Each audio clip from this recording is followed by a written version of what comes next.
Jožko, Patrik, tak teba nebudeme už asi ani hodnotiť, ty si už prehodnotený a vyobdivovaný.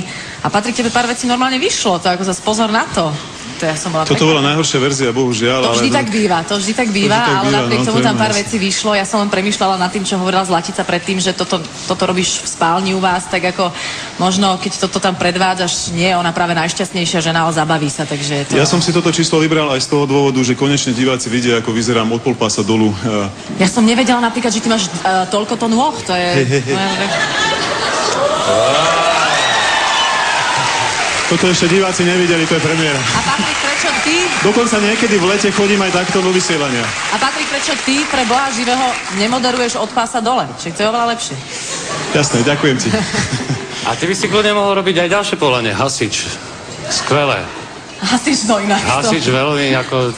To bol naozaj vymakaný kúsok, pretože veľmi málo chýbalo, aby to tu zhorelo, ale ty si veľmi rýchlo tam pribehol. Ale si všimli, že to tak malo byť, že? To tak určite malo byť, to som o tom presvedčený, to bolo skvelé číslo.